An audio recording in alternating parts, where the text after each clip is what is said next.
Hi everybody, Dion here. Today is our next part in a series about pivot tables. Today we'll be looking at pivot table charts.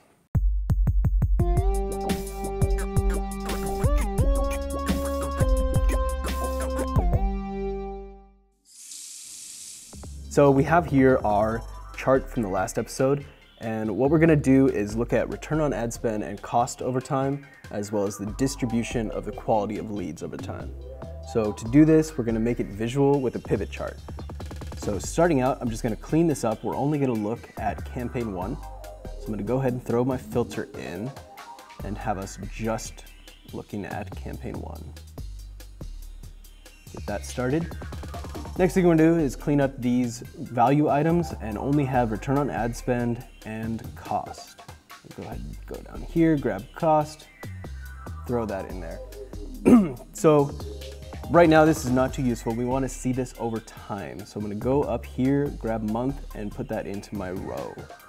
Cost, I'm going to make this a dollar value. Here, I'm going to change that to currency, simplify it a bit. So now we have our cost and our return on ad spend over time. It's not too easy to draw conclusions out of this in this format, so we're going to do a pivot chart to make it, visually accessible. So we're going to go over to pivot chart up here, then we're going to go to a combo. We're going to put return on ad spend as a line, but we want it on a secondary axis.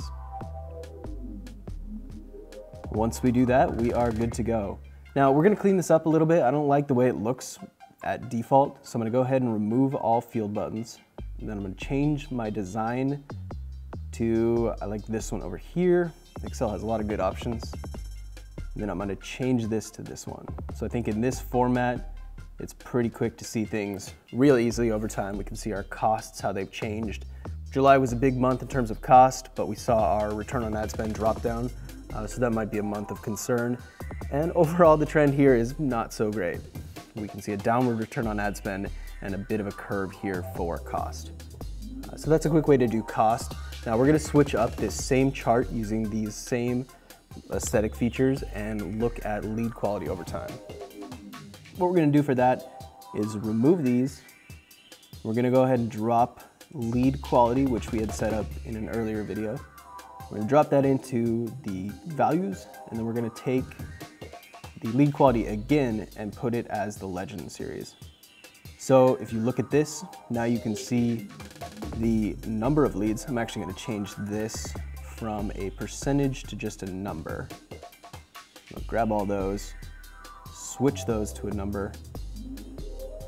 So now if we look at this, we can see, inquiry was very strong towards the middle of the year, and then all of a sudden it just dropped off the map. So we might have made a change in our system at that time, and as a response, we saw junk grow. After that, junk dropped a little and qualified came back up. So this is just a quick way to move data around, and with this, you can really start to see how your stats are changing over time. And as you saw, pivot table lets you move things around quickly, and the chart will continue to adapt. That's it for this week, and next week we will look at making this data very presentable and ready to send to a client or to higher up.